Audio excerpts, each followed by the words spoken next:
Hello friends, welcome to my channel target with Vandana में। Friends, आज का ये वीडियो रिलेटेड है कर्क रेखा और मकर रेखा के टॉपिक से। और ये ज्योग्राफी का काफ़ी इंपॉर्टेंट टॉपिक है जो कि आपके एग्जाम्स में अक्सर पूछा जाता है। और अगर आपको ये मेरा वीडियो हेल्पफुल लगे तो प्लीज़ मेरे वीडियो को लाइक कीजिएगा, शेयर कीजिएगा और मेरे चैनल को सब्सक्राइब करना मत भूलिएगा। तो चलिए फ्रेंड्स, बिना किसी देरी के स्टार्ट करते हैं। कर्क रेखा एवं मकर रेखा। कर्क रेखा उत्तरी गोलार्ध में भूमध्य रेखा के समांतर ग्लोब पर पश्चिम से पूर्व की ओर खींची गई एक काल्पनिक रेखा है। तो ये आपको याद रखना है फ्रेंड्स कि जो कर्क रेखा है वो कहाँ स्थित है, उत्तरी गोलार्ध में स्थित है। और बात की जाए तो ये भूमध्य रेखा के समांतर खींची गई एक काल्पनिक रेखा है। और ये किस दिशा से खींची गई, पश्चिम से पूर्व की ओर खींची गई एक काल्पनिक रेखा भी है। आगे देखिए फ्रेंड्स, आगे फिगर में मैंने आपको दिखाया है कि इसमें 5 कुल रेखाएं हैं। पहला तो आप देख लीजिए, पहला है उत्तरी शीत कटिबंध रेखा, उत्तरी शीत कटिबंध रेखा, फिर कर्क रेखा, फिर विषुवत रेखा, फिर मकर रेखा, फिर दक्षिणी शीत कटिबंध रेखा। तो यहाँ पे आपको बहुत ध्यान रखना है फ्रेंड्स कि आपको जैसा पता है कि ऊपर उत्तरी ध्रुव है और नीचे दक्षिणी ध्रुव, और इनके बीच में 5 रेखाएं काल्पनिक खींची गई हैं जो कि हर एक एरिया को डिस्क्राइब करने में हमारे लिए सहायक होती हैं। तो यहाँ आपको ये देखना है कि जो हमारा भाग हमारे ग्लोब को 2 बराबर भागों में डिवाइड कर रही है, इसे विषुवत वृत्त रेखा या भूमध्य रेखा भी कहते हैं। और उसके समांतर पर खींची गई जो रेखा है, इसे उत्तरी गोलार्ध में जो स्थित है उसे कहते हैं कर्क रेखा। आगे देखिए, यह रेखा पृथ्वी पर उन 5 प्रमुख अक्षांश रेखाओं में से एक है जो पृथ्वी के मानचित्र पर स्थित है। तो ये भी आप देख चुके हैं कि कुल 5 जो प्रमुख रेखाएं हैं जो पृथ्वी पर खींची गई हैं, उनमें ये एक प्रमुख रेखा है।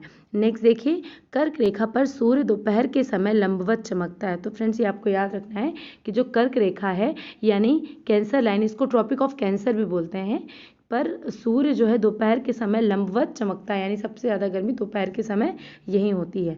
नेक्स्ट देखिए, कर्क रेखा की स्थिति स्थायी नहीं है, इसमें समय के अनुसार बदलाव होता रहता है। और फ्रेंड्स, ये भी याद रखिएगा कि कर्क रेखा की जो स्थिति है वो स्थायी नहीं होती, इसमें समय के अनुसार बदलाव होता रहता है। नेक्स्ट, उत्तरी गोलार्ध में 21 जून का दिन सबसे लंबा व रात सबसे छोटी होती है। तो फ्रेंड्स, ये भी आपको याद रखना है, क्वेश्चन में पूछा भी जाता है कि कौन सा दिन सबसे लंबा होता है, मतलब वर्ष का कौन सा दिन सबसे लंबा होता है। तो वो उत्तरी गोलार्ध की बात करें तो जो 21 जून के दिन होता है, तो 21 जून का दिन सबसे लंबा व रात सबसे छोटी होती है, क्योंकि 21 जून को सूर्य इस रेखा के एकदम ऊपर होता है, इसीलिए ये जो दिन होता है वो दिन सबसे लंबा होता है। नेक्स्ट, भारत में कर्क रेखा यानी कि ट्रॉपिक ऑफ कैंसर कुल 8 राज्यों से होकर गुजरती है। कौन से राज्य हैं फ्रेंड्स, ये भी देख लीजिएगा। ये हैं गुजरात, राजस्थान, मध्य प्रदेश, छत्तीसगढ़, झारखंड, पश्चिम बंगाल, त्रिपुरा तथा मिजोरम। ये कुल 8 राज्य हैं जहाँ से कर्क रेखा होकर गुजरती है। अब यहाँ पर देखिएगा फ्रेंड्स, मैंने डायग्राम में भी डिस्क्राइब कर दिया है आपको कि ये देखिए, ये कर्क रेखा की स्थिति बता रहा है। ये जो लाइन गई, ये कर्क रेखा की स्थिति है। ये हमारे भारत को लगभग 2 बराबर भागों में डिवाइड करती है और ये कुल 8 राज्यों से होकर गुजरती है। यानी अगर हम बात करें तो कुल 8 राज्य ऐसे हैं जो कर्क रेखा से कटते हैं। वो कौन कौन से हैं? राजस्थान, गुजरात, मध्य प्रदेश, छत्तीसगढ़, झारखंड, पश्चिम बंगाल, त्रिपुरा और मिजोरम। आगे देखिए फ्रेंड्स, कर्क रेखा पृथ्वी की उत्तरतम अक्षांश रेखा है जिस पर सूर्य दोपहर के समय लंबवत चमकता है। ये घटना जून क्रांति के समय होती है। तो ये भी आपको मैंने ऊपर बताया कि 21 जून के दिन सबसे लंबा दिन होता है और रात सबसे छोटी। तो इस घटना को क्या कहते हैं? जून क्रांति भी कहते हैं, ठीक है। और जब उत्तरी गोलार्ध सूर्य के समकक्ष अत्यधिक झुक जाता है, और इस जो क्रांति बोलते हैं, जून की क्रांति कब होती है? जब उत्तरी गोलार्ध में सूर्य के समकक्ष अत्यधिक झुक जाता है। नेक्स्ट, 21 जून को जब सूर्य इस रेखा के एकदम ऊपर होता है, उत्तरी गोलार्ध में वो दिन सबसे लंबा और रात सबसे छोटी होती है। तो फ्रेंड्स, यहाँ भी देखिए डिस्क्राइब कर ही दिया गया है कि 21 जून को जब सूर्य इस रेखा के एकदम ऊपर होता है, तब उत्तरी गोलार्ध में ये दिन सबसे लंबा और रात उसकी सबसे छोटी होती है। यहाँ इस दिन सबसे अधिक गर्मी भी होती है। फ्रेंड्स, जाहिर सी बात है, जब सूर्य से ठीक ऊपर होगा तो गर्मी भी ज़्यादा होगी, क्योंकि सूर्य की किरणें यहाँ एकदम लंबवत पड़ती हैं। नेक्स्ट, कर्क रेखा के सिवाय उत्तरी गोलार्ध के अन्य उत्तरोत्तर क्षेत्रों में भी किरणें अधिकतम लंबवत होती हैं। इस समय कर्क रेखा पर स्थित क्षेत्रों में परछाई एकदम नीचे छिप जाती है या कहें कि नहीं बनती। इस कारण इन क्षेत्रों को अंग्रेजी में नो शैडो जोन भी कहते हैं। तो ये भी आपको याद रखना है फ्रेंड्स कि इसे नो शैडो जोन किसे कहते हैं।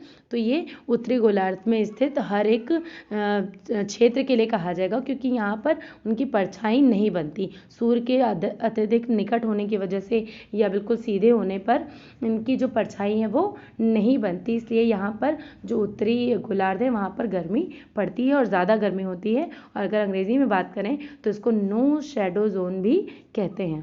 नेक्स्ट, समांतर दक्षिणी गोलार्ध में भी एक रेखा होती है। अब देखिए फ्रेंड्स, ऊपर रहा कर्क रेखा की बात, अब हम बात करने जा रहे हैं मकर रेखा की बात। यानी दक्षिणी गोलार्ध में भी भूमध्य रेखा के समांतर एक रेखा खींची जाती है जिसे मकर रेखा कहते हैं। तो यहाँ पे देख लीजिएगा कि समांतर दक्षिणी गोलार्ध में भी एक रेखा होती है जो मकर रेखा कहलाती है।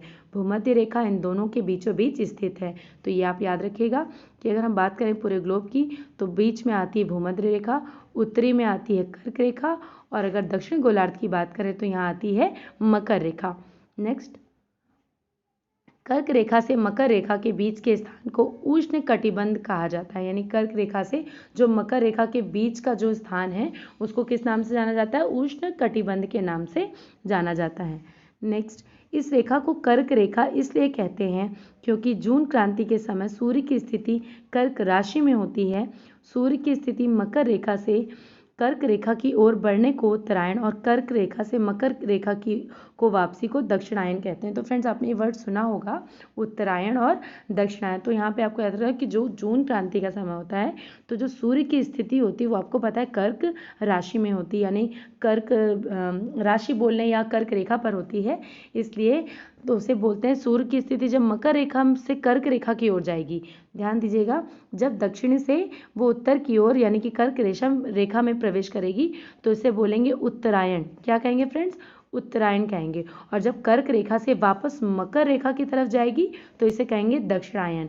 नेक्स्ट देखिए, भारत में कर्क रेखा कहाँ से है? यहाँ पे एक क्वेश्चन और आता है कि भारत में जो कर्क रेखा है वो कहाँ से गुजरती है? तो यहाँ पे ध्यान दीजिएगा, जो भारत में कर्क रेखा है वो उज्जैन शहर से निकलती है। कहाँ से निकलती है? उज्जैन शहर से। इस कारण ही जयपुर के महाराजा जयसिंह द्वितीय ने यहाँ एक वेधशाला बनवाई, इसे जंतर मंतर कहते हैं। तो ये आपको याद रखना है, ये मोस्ट इम्पॉर्टेंट भी है आज की वीडियो का। ये जो लाइन है कि भारत में जो कर्क रेखा है वो उज्जैन शहर से निकलती है और यहाँ के जो महाराजा थे, जयपुर के महाराजा कौन? जय सिंह द्वितीय ने यहाँ एक वेधशाला बनवाई थी, इसे जंतर मंतर भी कहते हैं। आगे देखिए फ्रेंड्स, यह खगोल शास्त्र के अध्ययन के लिए है और ये याद रखिएगा, जो खगोल शास्त्र का अध्ययन है वो वहाँ पर आसानी से होता है, अच्छे से हो पाता है। इस कारण ही यह स्थान काल गणना के लिए एकदम सटीक माना जाता है और यहाँ से अधिकतर हिंदू पंचांग भी निकलते हैं।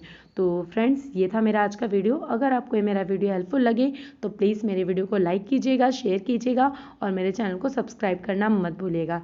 Thank you.